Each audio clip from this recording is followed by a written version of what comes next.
Hello po, good morning po. So, welcome back po sa ating channel, Jeffrey's Nature and Animal Lovers.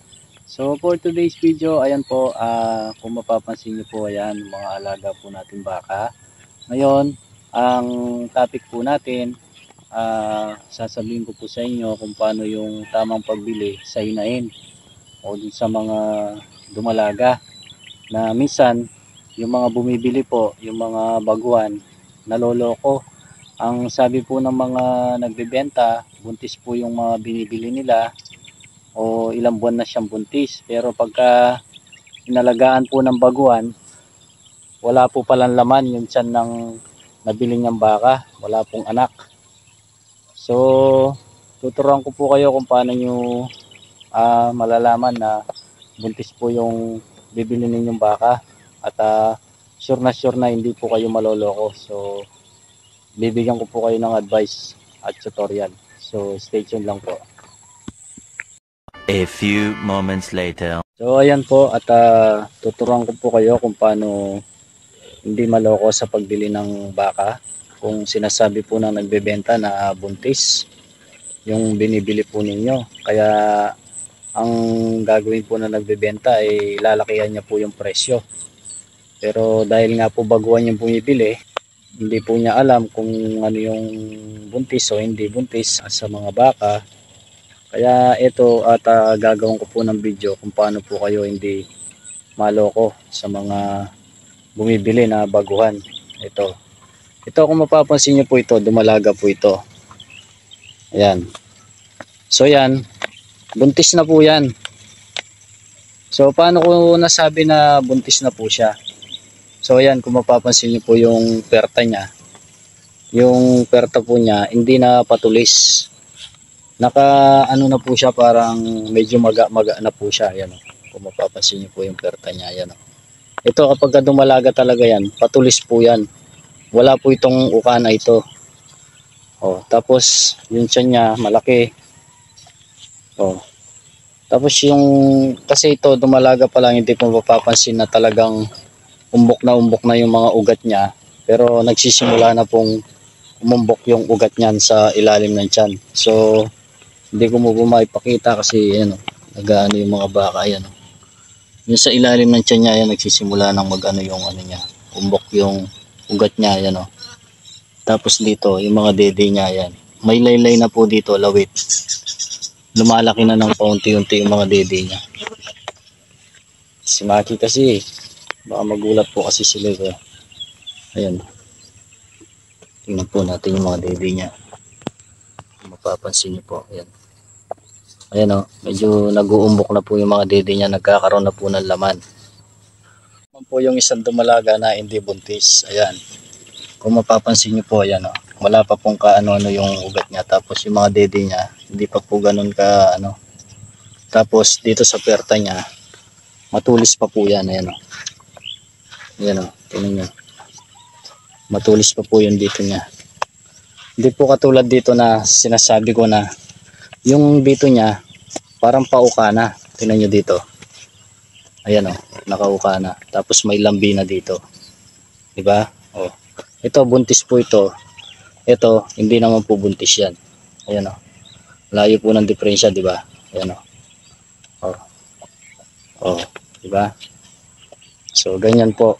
Kung alam niyo po yung mga sign, hindi po kayo maloloko. Pero kung wala po kayong kaalam-alam.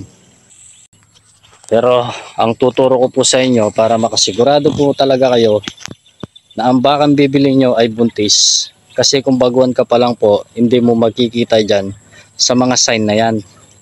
Yung mga nakakalam lang po dyan, yung mga talagang sanay na po sa mga baka. Ayan. Kasi po ako alos magpipitong taon na po sa pagbabaka. Kaya alam ko na po yung mga sign ng mga alaga natin baka. Ito, buntis din po ito, si Melody. Pagka gusto nyo po talagang malaman na talagang buntis yung bibili ninyo para hindi po tayo maloko, kuha po kayo ng nag-artificial o yung veterinaryo na nag-AI. Ipadukot nyo po para hindi po kayo maloko. Kasi magkano lang naman po yung babayaran doon? Nasa 500 po yata. Yan, dudukutin po nila yan. titingnan talaga kung may laman yung bibili ninyong baka. Para iwas po kayo sa pagkadismaya. Halimbawa, dinala nyo na yung baka. Halimbawa, kung nasa malayong lugar kayo, kinuha nyo na yung baka, tapos hindi man po pala buntis, inantay nyo ng mga ilang buwan, o minsan umaabot pa ng taon kasi nga baguhan pa po yung nag-aalaga, hindi niya alam ang gagawin. So kala niya buntis kasi sinabi nung nagbenta buntis, pero ganyan po yung gawin ninyo. Kapag hindi nyo po alam yung mga sign, ipakapa nyo po o ipadukot sa nag-AI artificial o veterinaryo. So ayan po, sinabi ko po sa inyo yung sign, tapos kung paano nyo masisigurado na buntis yung bibili ninyo. Ipadukot nyo po para sigurado po. Ipapakita ko po yung isang sample na sasabihin ng iba na buntis pero kakaawat lang pala ng anak. Ito po, panoorin nyo. Ayun po, si Melay po ang isasample ko po sa inyo. 1 minute 37 seconds later. Diba mayroon pong anak yan. Ayan o. Going 4 months na po yung anak niyan. Tutuusin, pwede na po nilang iawat yan. Pwede na po nilang ibenta yan. Pero dahil nga dun sa mga iba, halimbawa maaga nilang nabenta yung anak, tapos ibebenta nila yung ina, sasabihin nung nagbebenta, buntis. Pero ito po yung ipapakita ko po sa inyo na hindi po buntis. So ayan po, kung mapapansin nyo na ang laki ng tiyan. Tapos yung perta niya medyo nakaikom. Sa mga hindi po alam, yung kanina pinakita ko po sa inyo malalim to. Yan na nakaganyan no, kasi hindi po buntis yan. So ano pa yung mga sign na sasabihin sa inyo ng nagbebenta?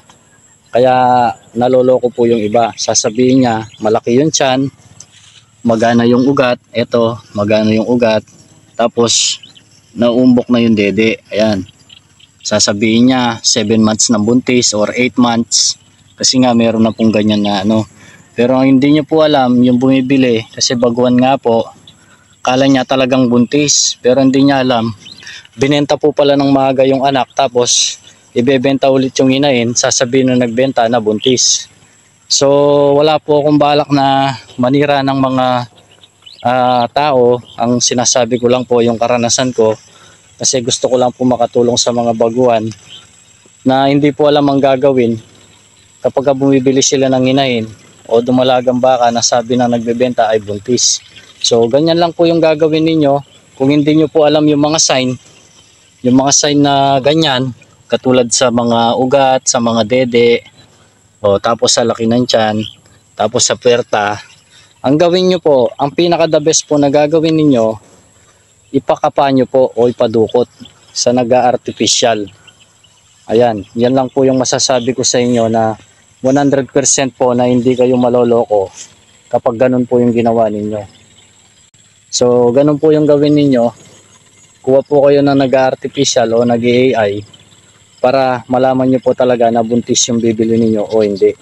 1 hour later. So hanggang dito na lang po ang ating video. Ayan, sana'y nakapulot po kayo ng konting idea. Ayan, yung mga video ko po na ito ay base lang po sa karanasan ko at gusto ko lang po makatulong sa mga baguhan na nagbabaka para hindi po tayo maloko sa mga bibilin po natin na aalagaan, lalo na kung backyard farming ka lang po. Siyempre gusto mo kaagad dumami yung baka mo, bibili ka yung buntis, pero yung bibigay pala sa'yo hindi buntis. So ganyan lang po yung gawin ninyo. Ipakapa nyo po o ipadukot sa naga-artificial para hindi po tayo maloko. Para sigurado po na may laman o walang laman yung bibili ninyo at hindi kayo mamamahalan sa presyo. So ayan po, kung meron po kayo natutunan, wag po sanang kalimutan na mag-like, mag-subscribe, din po yung notification bell para lagi po kayong updated sa mga bago ko pong upload na video. Maraming salamat po sa panunod. Hanggang dito na lang po. Lagi po tayo mag-ingat and God bless po sa ating lahat. So bye bye!